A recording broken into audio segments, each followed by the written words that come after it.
জগদ্গুরু নমো নমঃ, শঙ্করদেব নমো নমঃ, মহাপ্রভু নমো নমঃ, শঙ্করদেব নমো নমঃ, ভগবান শ্রীমন্ত শঙ্করদেবায় নমো নমঃ, নমো নমঃ। জয় জগদ্গুরু শ্রীমন্ত শঙ্করদেবায় নমো নমঃ।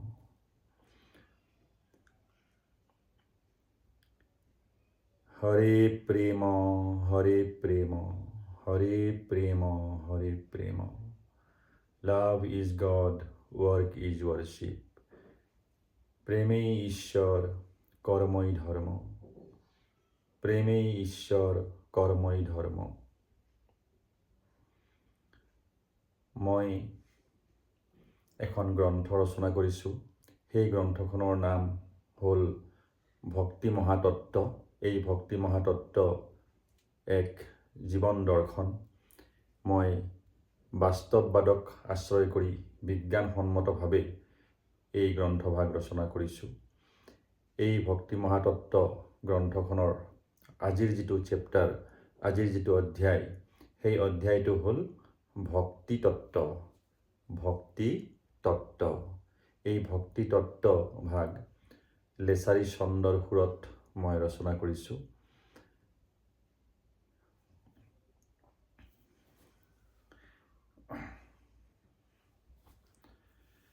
ভক্তি তত্ত্ব। ভক্তি তত্ত্বৰ এয়া ঘোষা হিচাপে এই ধৰণে ৰচনা কৰিছোঁ। ঘোষা: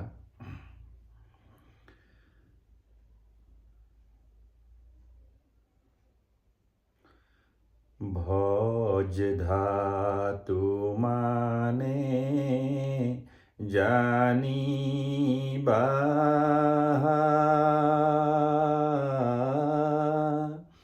ভজন কৰাবা সেৱা কৰা, অপৰম আনন্দে সাৰি বস্তু ভজাবে।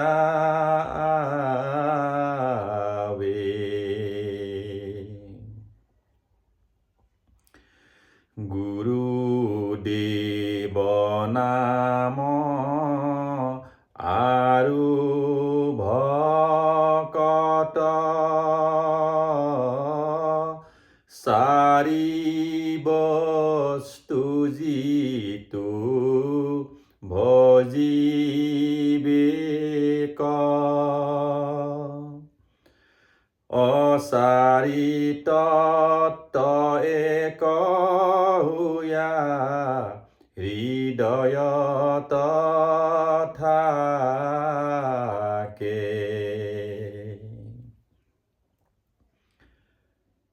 এই ঘোষাভাগ আকৌ এবাৰ মই গাই দিছোঁ। ভজ ধাতু মানে জানিবা,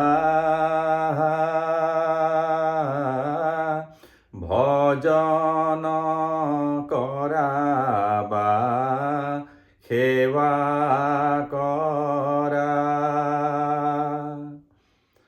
অপৰম আনন্দে সাৰি বস্তু ভজাবে।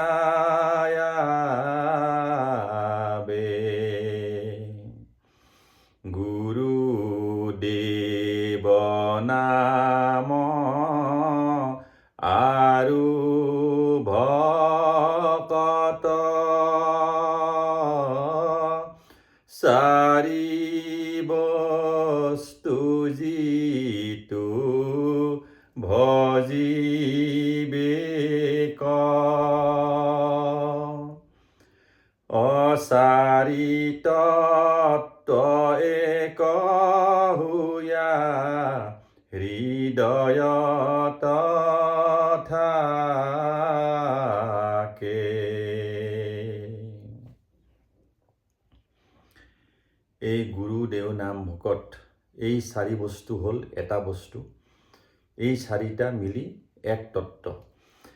গতিকে ভক্তি তত্ত্বত গুৰু শ্ৰীমন্ত শংকৰদেৱ গুৰুজনা দেৱ কৃষ্ণ নাৰায়ণ ৰাম অচ্যুত ঋষিকেশ আমি যি নামেৰেই মাতোঁ মূলতঃ নাৰায়ণ আৰু নাম কি নাম নাৰায়ণ নাম কৃষ্ণ নাম ৰাম নাম আৰু ভকত হ'ল এই ভক্তসকল যিজনে শ্ৰীমন্ত শংকৰদেৱক গুৰু মানিছে সেই ভক্তসকল বা গোটেই মানৱ সমাজকো আমি বহল অৰ্থত মনুষ্যসকলকো আমি বুজাব পাৰোঁ যে ঈশ্বৰক মানে গতিকে গুৰু দেও নাম ভকত এই চাৰি বস্তু এক বস্তু আৰু এই চাৰি বস্তুক যে হৃদয়ত ৰাখিব তেওঁৰহে ভক্তি সম্পূৰ্ণ হ'ব মনুষ্যক বাদ দি পশু পক্ষীক বাদ দি আমি কেতিয়াও ভক্তি কৰিব নোৱাৰোঁ ভক্তি মানেই হ'ল সেৱা কৰা ভজনা কৰা service to men is service to God service to creature is service to God গুৰুজনাই আমাক সেইখিনি কথাই কৈছে যে প্ৰতিটো জীৱৰ সেৱাই হ'ল ভজনা ভজ ধাতু মানেই হ'ল সেৱা কৰনা তাৰমানে সেৱা কৰা শুশ্ৰূষা কৰা এইখিনি বস্তু বুজায়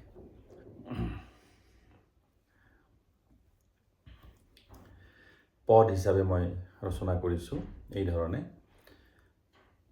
অপ্ৰেম ভাবে জিতু এহি কৰে পৰমানন্দ সিটো পাৱে অগুৰু গোবিন্দৰ কৃপা সদা লভয়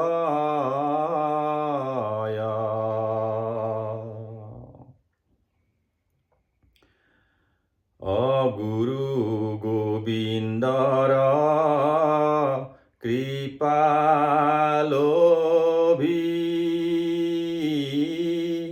কায় বাক্য মন শুদ্ধ কৰি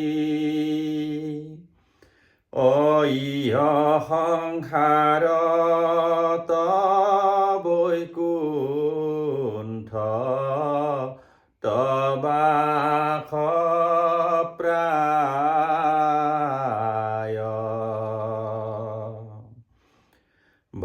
ভকতিৰ নানা প্ৰকাৰ শুনা ভাষদ আচাৰ্যতে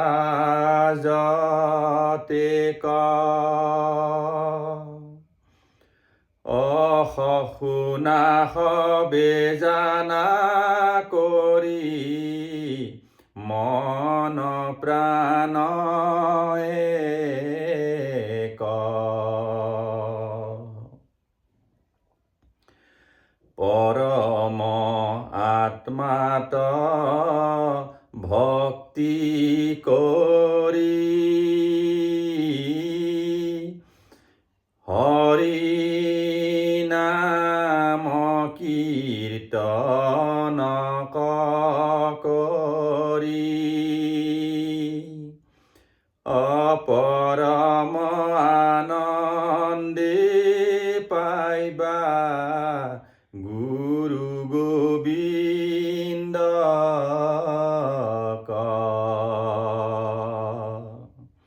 অনবধা ভকতি শুনিও তাৰ প্ৰতি লোৱা লেখা বিষ্ণু ভক্তৰ আনন্দ তাতে পৰম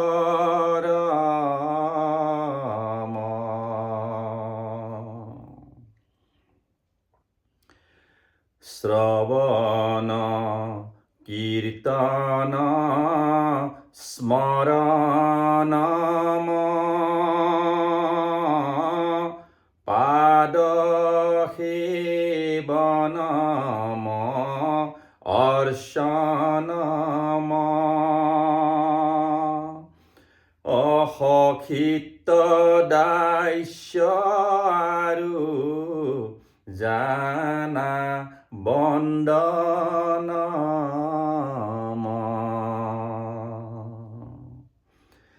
আত্মনিবেদন জানিবা ইটো জানায়তি গুহ্যতম অকায় বাক্য মন আত্মা নিবেদন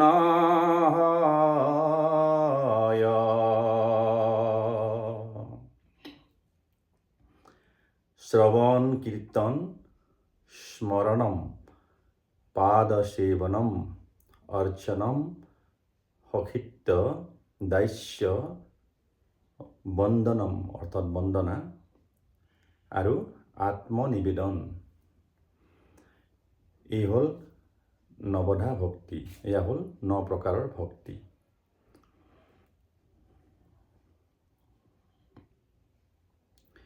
অ গুৰু গোবিন্দৰ লীলামালা কথা কৰ্ম আৰু চৰিত্ৰ অশ্ৰৱণ কৰিয়া ভকতে ত্ৰিপিতি লভয়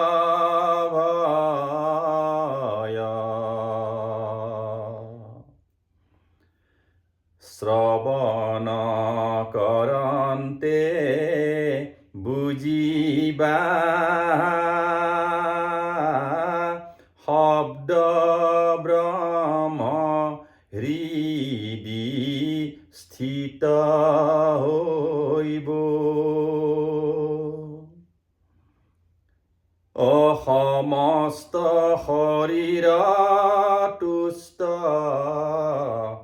পুষ্ট হৈব জানা শ্ৰৱণ মহিমা দেখিলা কদাপি সংশয় নকৰা অশুভ শক্তিৰ জাগৰণ হৈব জানা। এই শ্ৰৱণ কৰোঁতে শ্ৰৱণ শব্দ ব্ৰহ্মৰ যদি আমি শ্ৰৱণ কৰোঁ সেয়া গৈ পেলাই হৃদয়ত স্থিত হয় আৰু সেই শব্দ ব্ৰহ্মৰ পৰা পজিটিভ এনাৰ্জি উৎপন্ন হয় আৰু সেয়াই আমাৰ শৰীৰ মন কায় বাক্য মন এই তিনিওটাকে পুষ্ট কৰে তুষ্ট কৰে। তাৰপিছত কি হ'ব? তাৰপিছত মই লিখিছোঁ অশ্ৰৱণ মহিমা দেখিলা কদাপি সংশয় নকৰা অশুভ শক্তিৰ জাগৰণ হৈব জানা মহামানী ৰজা পৰীক্ষিত ঋষি অভিশাপে জৰ্জৰিত অতক্ষকে দংশিলে জানা সপ্ত দিনয়ন্তে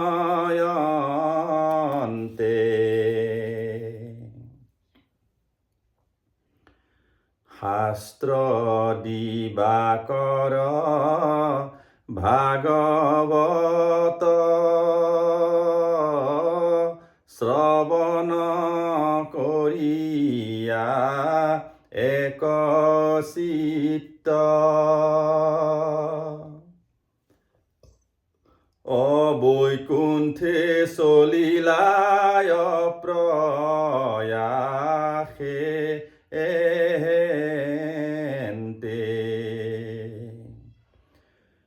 অনাভি চক্ৰহন্তে শব্দ ব্ৰহ্ম হৃদয় চক্ৰত প্ৰবেশয় অবাক্য ব্ৰহ্মৰূপে নিৰ্গমনয় জানা। এই শব্দ ব্ৰহ্মৰ যিটো উৎপন্ন হয় এই নাভি চক্ৰৰ পৰা আহে। এই নাভি চক্ৰৰ পৰা আমাৰ এই শব্দ ব্ৰহ্ম গৈ হৃদয় চক্ৰত প্ৰৱেশ কৰে আৰু তাৰপিছতে আমাৰ মুখ পদ্মহন্তে বাজ হয়, আমাৰ মুখেৰে নিৰ্গমন হয়। সেয়া হ'ল শব্দ ব্ৰহ্ম। অভকতি ভাবেৰে যিটো জনে কীৰ্তন কৰয় এক মনে অহৃদয় তলয় চাৰি বস্তু বাস জানা। যিসকলে ভক্তিভাৱেৰে হৰিনাম সংকীৰ্তন কৰিব তেতিয়া কি হয়, গুৰু দেও নাম ভকত এই চাৰি বস্তু একত্ৰিত হৈ আমাৰ হৃদয়ত বাস কৰে আৰু তেতিয়া ভক্তি সম্পূৰ্ণ হয়। অসুতে যে ভাগৱত জানা কীৰ্তন কৰিলা নৈমিষাৰণ্যে অষাঠি সহস্ৰে কৰিষি আছিলে জানা। যেতিয়া সুতে ভাগৱত শ্ৰৱণ কৰাই আছিলে, যেতিয়া সুতে ভাগৱত কীৰ্তন কৰি সকলোকে শুনাই আছিলে, শ্ৰৱণ কৰাই আছিলে, সেই সময়ত 60,000 ঋষি সেই সময়ত তাত তেওঁলোকে শুনি আছিলে। কিন্তু কি হ'ল, ঋষি সবে যেবে জানিলা সুতইটো নিচ কুল বুলি 32,000 ঋষি উঠি গৈলা জানা। যেতিয়া গম পালে ঋষিসকলে যে এই সুত হ'ল এজন নিষ্কুলৰ লোক, কিন্তু তেওঁ কেনেকৈ বেদ পঢ়িছে, তেওঁ কেনেকৈ ভাগৱত পাঠ কৰিছে, এই ধৰণৰ যিটো অহম্মম, যিটো অহংকাৰ আহি গ'ল ঋষিসকলৰ মাজত, সেই ঋষিসকলৰ সেই 60,000 ঋষিৰ ভিতৰত 32,000 ঋষি তাৰ পৰা উঠি গ'ল যে এইজন নিষ্কুলৰ মনুষ্য, নিষ্কুলৰ লোক, তেওঁ ভাগৱত পাঠ কৰিছে, তেওঁ ভাগৱত পাঠ কৰিলে আমি কিয় শুনিম, এই ধৰণে তেওঁলোকে অহংকাৰ কৰি উঠি গুচি গ'ল। থাকিল 28,000, 60,000ৰ পৰা 32 গুচি গ'ল, থাকিল 28,000। অশৌনক প্ৰমুখ্যে আৰু জানা শুকদেৱয়াদি যত যত 28 সহস্ৰ ঋষি মুনি থাকিল শৌনক আৰু শুকদেৱ প্ৰমুখ্যে এই 28,000 ঋষিমুনি শেষত থাকি গ'ল। সূতে যে পাঠ কৰি আছে সেই সূতৰ ভাগৱত পাঠ তেওঁলোকে শুনিলে, 28,000 শুনিলে আৰু বাকী 32,000 উঠি গুচি গ'ল।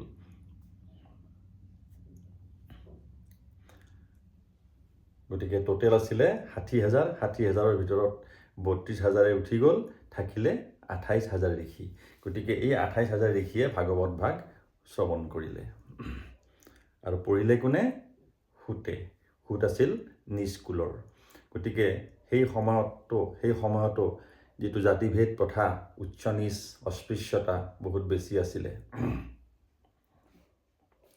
আৰু সেয়েহে কলিযুগত শ্ৰীমন্ত শংকৰদেৱ গুৰুজনা আহি জাতিভেদ নাশ কৰি এক জাতি মনুষ্য জাতি, এক ধৰ্ম মানৱ ধৰ্ম প্ৰচাৰ কৰিলে। সেয়াই হ'ল একশৰণ হৰিনাম ধৰ্ম।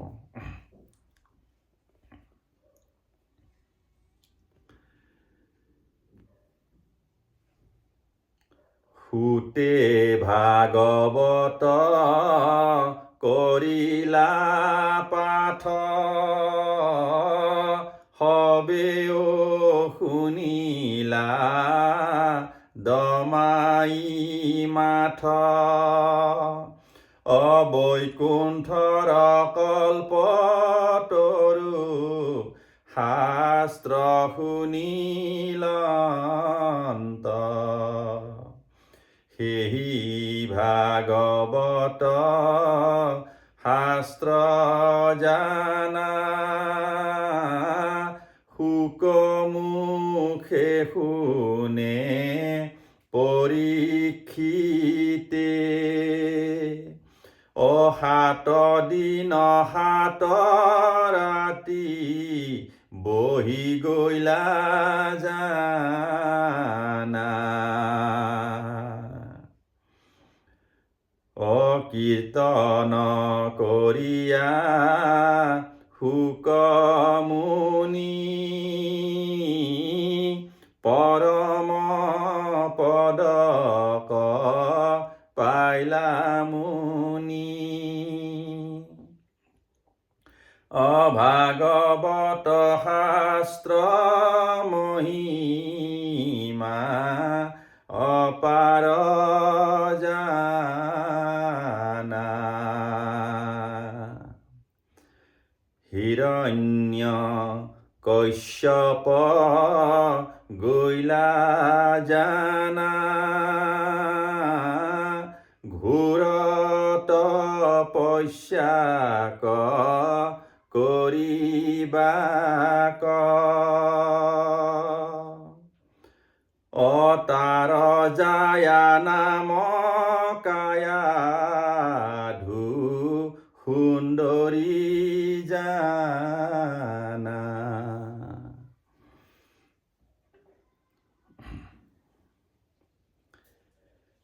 ইন্দ্ৰে আখি জানা কায়াধুক,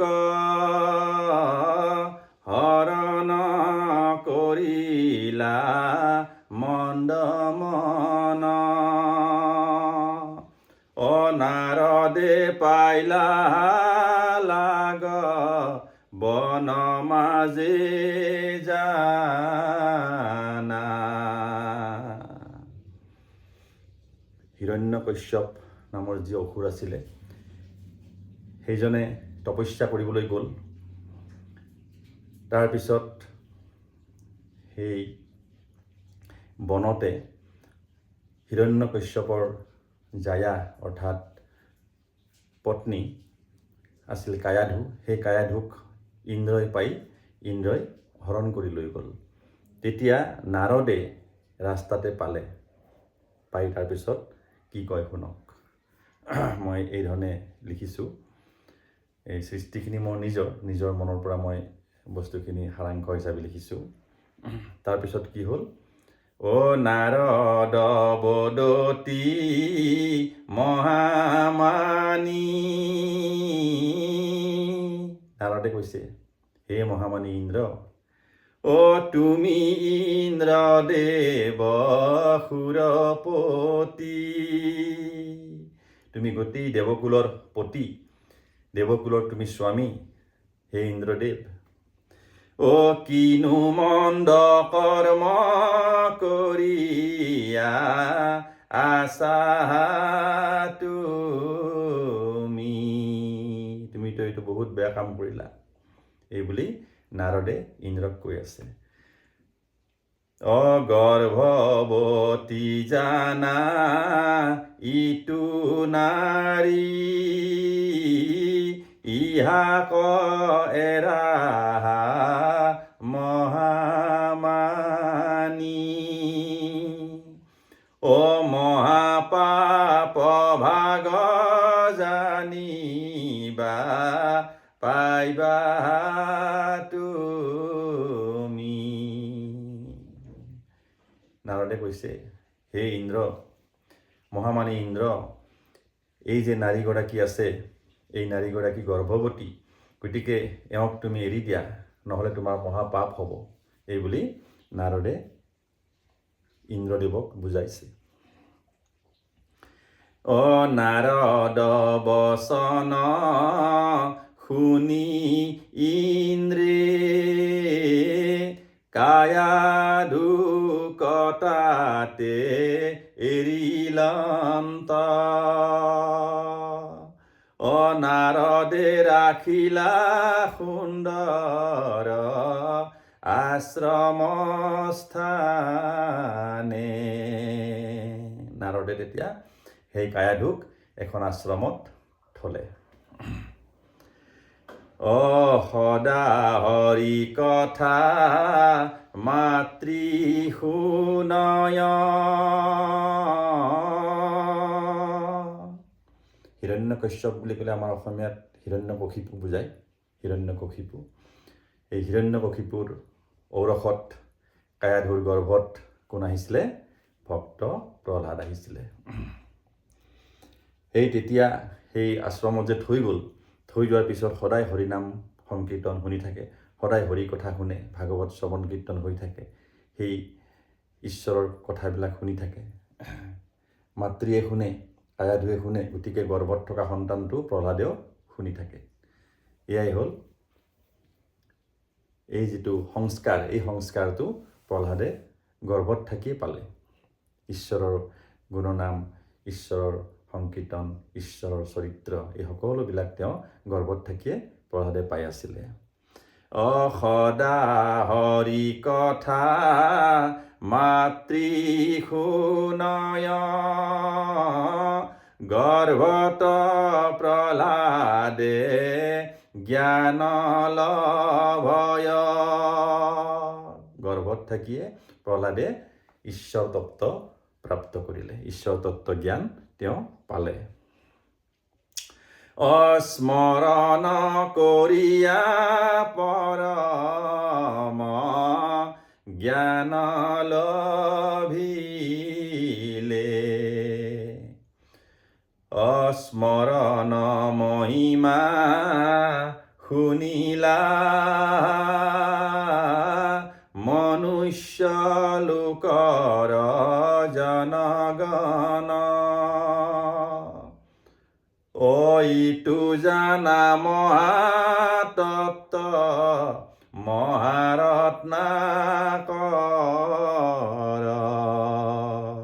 এইটো মহান তত্ত্ব।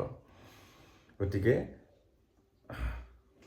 শ্ৰৱণ কীৰ্তন স্মৰণ এই ধৰণে ভক্তি, নৱদা ভক্তিৰ কথা মই বিৱৰণ দি আছোঁ। এয়া স্মৰণৰ বিষয়ে কৈ আছোঁ। শ্ৰৱণ কীৰ্তন গ'ল, এতিয়া স্মৰণ।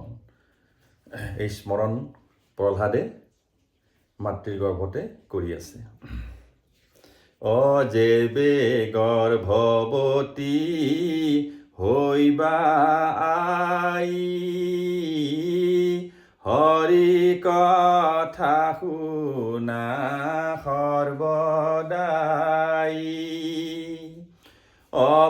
পৰম ভকত জন্ম হৈব সুখকৰ। মই আইসকলক আহ্বান জনাইছোঁ, যেইবে গৰ্ভৱতী হৈবা আই, সেই আইসকল, যেতিয়া তোমালোক গৰ্ভৱতী হ'বা বিবাহৰ পাছত, তেতিয়া ঈশ্বৰৰ কথা শুনিব লাগে, শ্ৰৱণ কীৰ্তন কৰিব লাগে, হৰিনাম সংকীৰ্তন কৰিব লাগে, কীৰ্তন ঘোষা, নাম ঘোষা সদায় পাঠ কৰিব লাগে, ভাগৱত মহাপুৰাণ শ্ৰৱণ কীৰ্তন কৰিব লাগে। এইখিনি যদি কৰি থকা যায়, তেতিয়াহ'লে তেনেকৈ আমাৰ সমাজতো, আমাৰ পৰিয়ালতো ভক্ত প্ৰহ্লাদৰ নিচিনা ভক্তৰ জন্ম হ'ব, যিয়ে সমাজ পৰিৱৰ্তন কৰিব পাৰিব,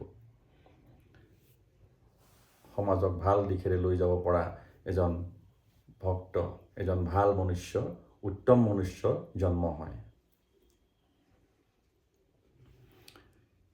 গতিকে তেওঁ সাত্বিক কৰ্ম কৰিব, গতিকে সাত্বিক কৰ্মৰ সাত্বিক ফল পাব।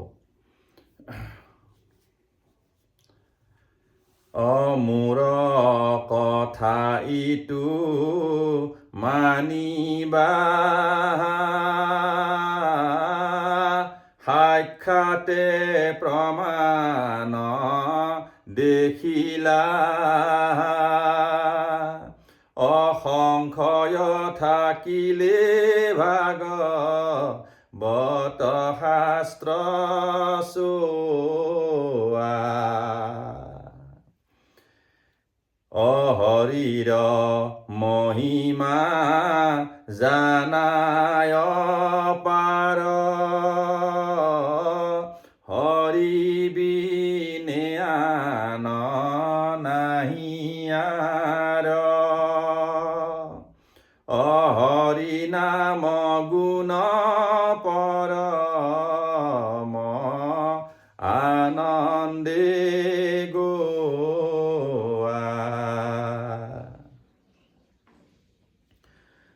নাৰায়ণ লক্ষ্মী বৈকুণ্ঠত, লক্ষ্মী সেৱা কৰে হৰিপাদ, হৰি চৰণক প্ৰতিক্ষণে সেৱা কৰে,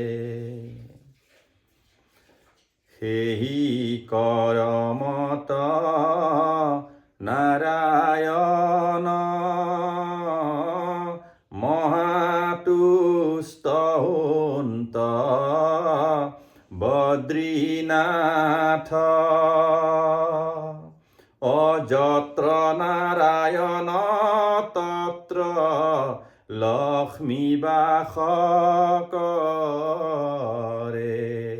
বদ্ৰীনাথ মানে নাৰায়ণকে বুজায়।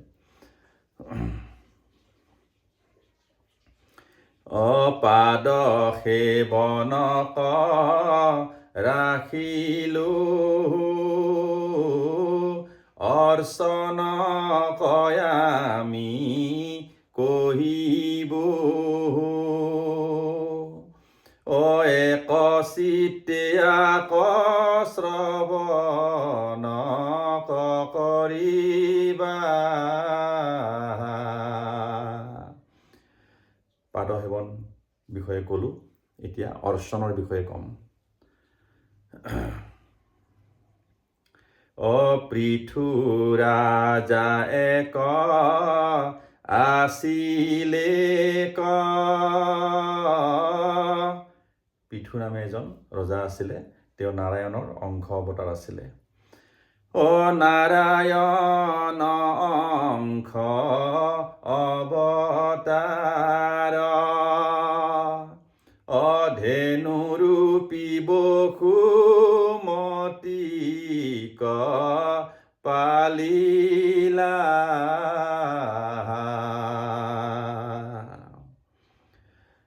নৃপতি অৰ্চনা কৰিলন্ত, নাৰায়ণক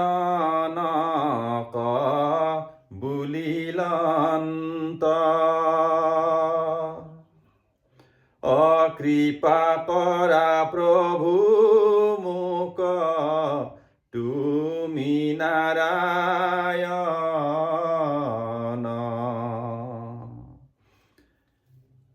ৰজা পৃথুৱে নাৰায়ণক স্তুতি কৰিছে। এয়া হ'ল অৰ্চনা।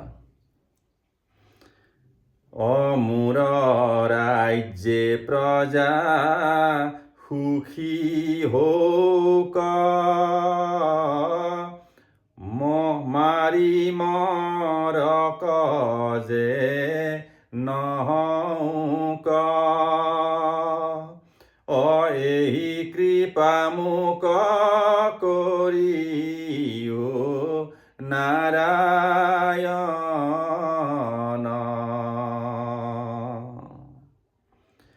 অৰ্চনা কৰিয়া পৃথুৰাই,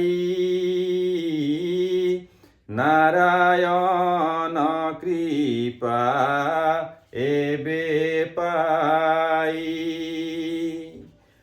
অধেনুৰূপী পৃথিৱীক পালিলা ৰংগে,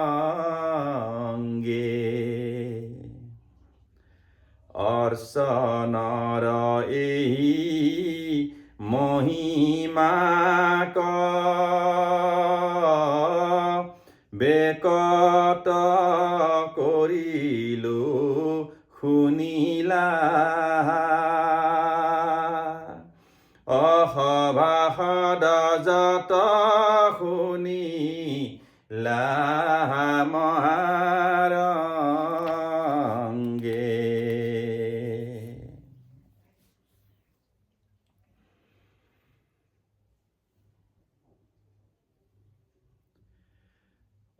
কংসৰ আদেশে গোকুলক কৰিলা গমন ৰথে অক্ৰূৰ।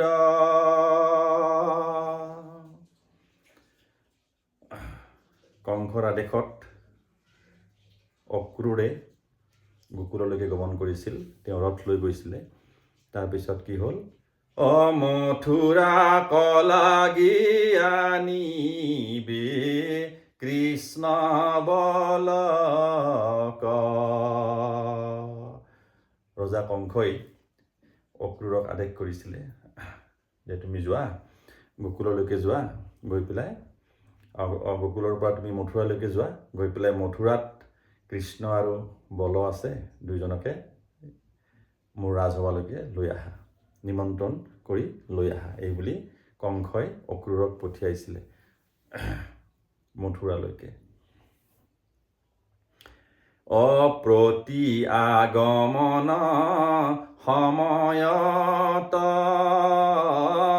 যমুনা তীৰত ৰহিলন্ত,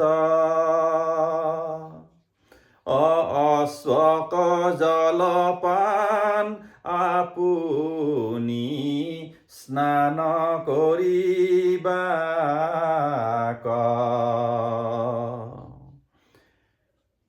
প্ৰতি আগমন অৰ্থাৎ প্ৰত্যাগমন, ঘূৰি আহোঁতে যমুনাৰ তীৰত অক্ৰূৰে ৰথখন ৰাখিলে, লগত কৃষ্ণ বলৰাম দুয়ো আছে। তেতিয়া ঘোঁৰাক যমুনাৰ নদীত পানী খোৱালে আৰু নিজেও স্নান কৰিবৰ কাৰণে তেওঁ ৰথখন ৰখালে। তাৰপিছত কি হ'ল? জলত যেবেহে নামিলা, জলৰ মধ্যত দেখিলা। যেতিয়া অক্ৰূৰে যমুনা নদীত যেতিয়া লাহেকৈ নামি গৈছে, তেতিয়া জলৰ মধ্যত সেই পানীৰ মাজত কি দেখিলে? ভগৱান কৃষ্ণৰ চতুৰ্ভুজ ৰূপ দেখিলে। কৃষ্ণৰ পৰম চতুৰ্ভুজ ৰূপ জানা।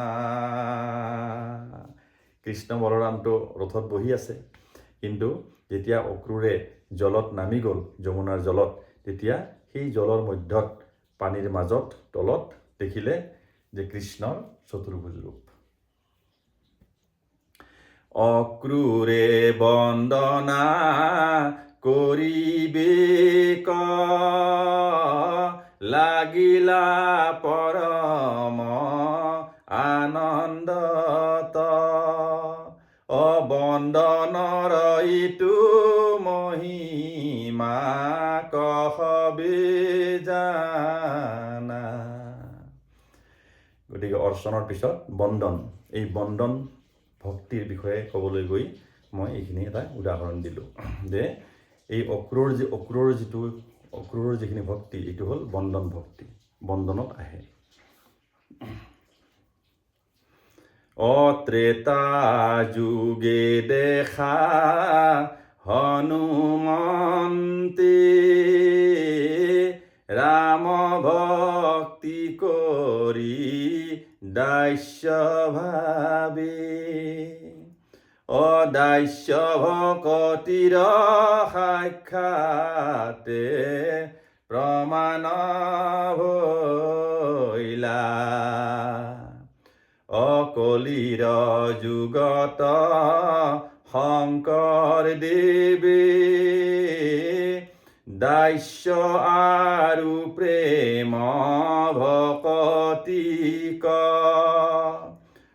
জগতত জানা প্ৰকাশ মান কৰিলা। কলিযুগত জগতগুৰু শংকৰদেৱ মহাপ্ৰভু আহি তেওঁ দাস্য আৰু প্ৰেম ভক্তি, এই দুটা ভক্তি তেওঁ সৃষ্টি কৰি তাত জোৰা লগাই দিলে যে দাস্য আৰু প্ৰেম ভক্তি, এই ভক্তি কলিযুগত প্ৰচাৰ হ'ল। দাস্য ভকতিৰ গুণ বলে, অষ্টসিদ্ধি আৰু নৱনিধি।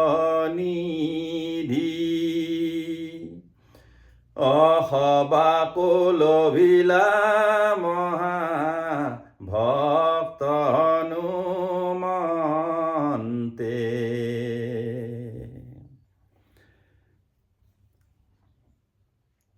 সখিত ভকতি বলে জানা, ধনঞ্জয় মহা ধনুৰ্ধৰ। কৃষ্ণৰ কৃপাত খিয়াতি ৰাখিলা এন্তে। কৃষ্ণ যে বৈকুণ্ঠক গৈলা, অৰ্জুন তেবে শক্তি নভৈলা। কৃষ্ণৰ বিহনে শকতিৰ নাশ ভৈলা। হৰি কৃপা জানা যত দিন, থাকিবন্ত জানা হৃদয়ত। তত দিন ভকতিৰ শক্তি থাকে জানা।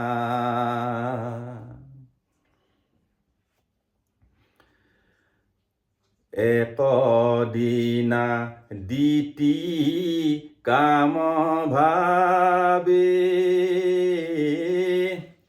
সন্ধ্যা সময়ত আহি পাছে। কশ্যপ ঋষিৰ আগে কাম নিবেদিলা। উপায় নপাই ঋষিবৰে সংগম কৰিলা সেই কালে। হিৰণ্য কশ্যপ হিৰণ্যাক্ষ জন্ম ভৈলা।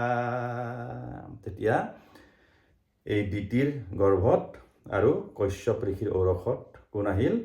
হিৰণ্যকশ্যপ আৰু হিৰণ্যাক্ষ, এই দুইজনৰ জন্ম হ'ল। এই দুজন অসুৰ হিচাপে জন্ম হ'ল, হিৰণ্যকশিপু আৰু হিৰণ্যাক্ষ। ইয়াৰ কাৰণটো কি? যে সন্ধ্যা সময়ত দিতি আৰু কশ্যপৰ মাজত সংগম হৈছিলে। গতিকে সময়টো বহুত মেটাৰ কৰে। এই সময়টো বহুত চিন্তনীয় কথা, বহুত আৱশ্যকীয় কথা। গতিকে এই ৰহস্যময় কথা এইবোৰ, যে যদি আমাৰ সংগম যদি সন্ধ্যা সময়ত হয়, যদি বে টাইমত হয়, তেতিয়াহ'লে সেই যিটো ফাৰ্টিলাইজেশ্যন হ'ব, সেইটোৰ পৰা যি সন্তান উৎপন্ন হ'ব, সেই সন্তান কেতিয়াও সাত্বিক সন্তান হ'ব নোৱাৰে। তামসিক প্ৰকৃতিৰ হ'ব, ৰাজসিক প্ৰকৃতিৰ হ'ব। গতিকে সময়ৰ কথা বহুত আছে। এইবিলাক কথাও জানিবলগীয়া কথা। কোন সময়ত গৰ্ভধাৰণ হ'লে সন্তান কেনেকুৱা হয়, কোন সময়ত হ'লে সন্তান ভাল হয়, কোন সময়ত হ'লে সন্তান বেয়া হয়, আৰু কি খাব লাগে, কি খাব নালাগে, এইবিলাক কথা আছে। গতিকে সকলোখিনি সাত্বিকভাৱে হ'লে বস্তুবিলাক সাত্বিকভাৱে হৈ যায়। তাৰ ফলটো আমি সাত্বিকেই পাম। হিৰণ্য কশ্যপ ঔৰসে জাত প্ৰহ্লাদ জানিবা মহাভকত। গতিকে অসুৰৰ ঔৰসতো ভক্ত প্ৰহ্লাদৰ জন্ম হ'ল। ইয়াৰ কাৰণটো হ'ল তেওঁ সৎসংগত আছিলে, হৰি কথা সদায় শুনিছিলে, সাত্বিকভাৱে আছিলে, সাত্বিকভাৱে জীৱন যাপন কৰিছিলে। মাকে সেই সময়ত সেইকাৰণে গৰ্ভত থকা সন্তানো সাত্বিকেই উৎপন্ন হ'ল। দুয়ো আছিলে বৈকুণ্ঠত শাপগ্ৰস্ত হুয়া ভৈলা পতিত। অজয় আৰু বিজয় দ্বাৰ পাল দুয়োজন।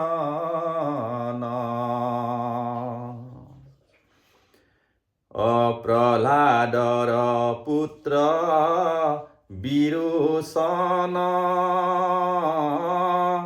বিৰোচন পুত্ৰ বলিৰ ৰজা। গতিকে প্ৰহ্লাদৰ পুত্ৰ বিৰোচন, বিৰোচনৰ পুত্ৰ বলি ৰজা।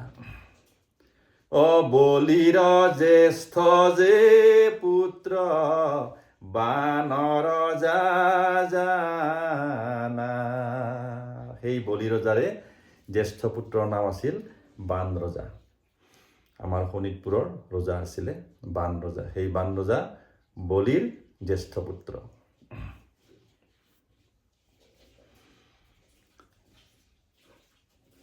প্ৰহ্লাদৰ পৌত্ৰ, পৌত্ৰ মানে নাতি। প্ৰহ্লাদৰ পৌত্ৰ বলি ৰজা, ত্ৰৈলোক্যৰ পতি এন্তে ভৈলা। শক্তি বলে জানা ইন্দ্ৰৰ পদক লৈলা। পুত্ৰ মানে হ'ল পুত্ৰ, আৰু পৌত্ৰ মানে হ'ল নাতি। পুত্ৰ পুত্ৰী, পুত্ৰ কন্যাক বুজায়, পৌত্ৰ মানে নাতি আৰু পৌত্ৰী মানে নাতিনী।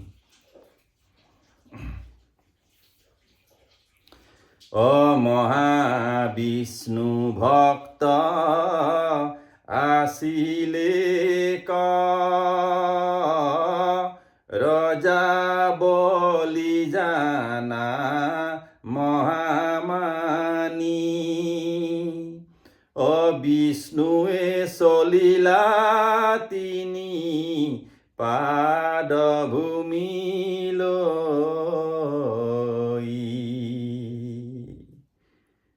চলিলা মানে চলনা কৰিলে। মহাদানী বলি জানিবা সৰ্বহাৰা ভৈলা বলিৰাই।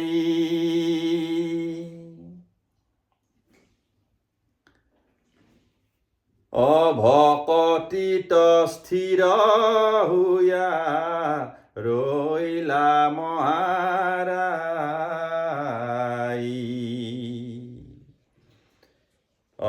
আত্মনিবেদন ভকতিক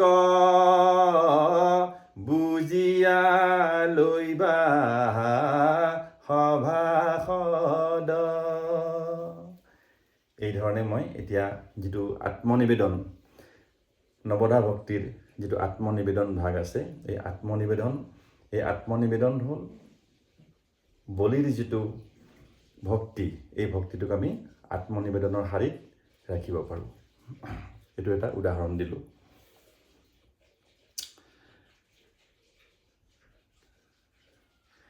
আত্মনিবেদন ভকতিক বুজিয়া লৈবা সভাসদ। ইটো মহাগুহ্য ৰহস্য ভকতি জানা।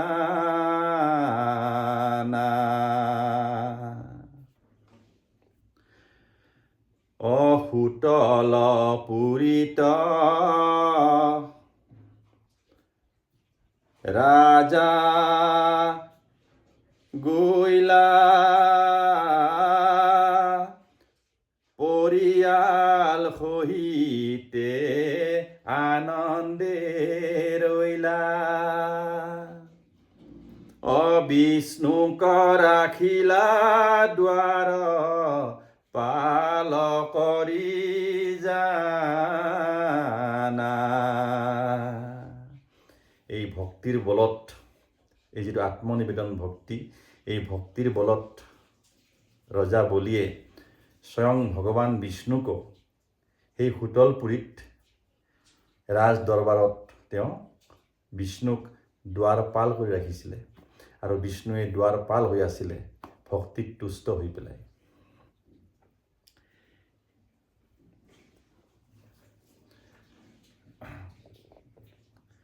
সেইকাৰণে এই ভক্তিয়ে ভগৱানকো ভক্তৰ অধীন কৰি পেলাই। এনেকুৱা কিছুমান সময় আহি যায়। হৰে প্ৰেম হৰে প্ৰেম হৰে হৰে প্ৰেম হৰে প্ৰেম হৰে হৰে প্ৰেম হৰে প্ৰেম হৰে প্ৰেম হৰে। ভকত বৎসল নাৰায়ণ ভকত সদা কৰে ৰক্ষণ। ভকতৰ অহংকাৰ প্ৰতি দিনে কৰে ক্ষয়।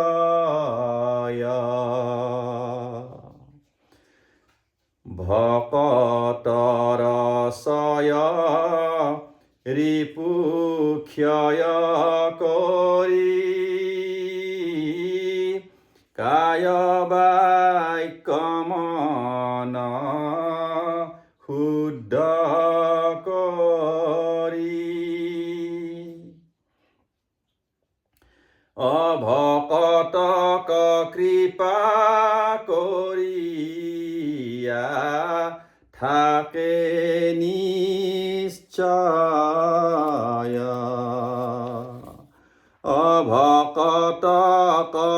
কৃপা কৰিয়া থাকে নিশ্চয়।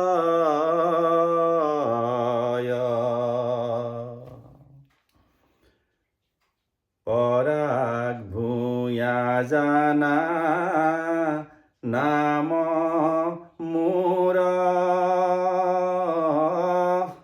ভাৰত বৰ্ষৰ অসম ভূমি।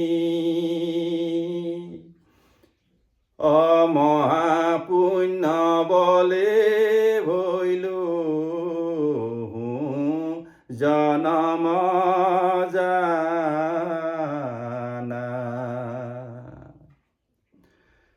মানৱ ধৰ্ম মহাধৰ্ম,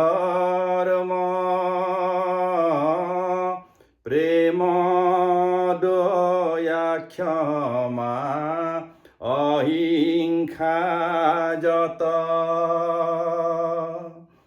এই গুণ হব মহা পুণ্যকাৰী জানা।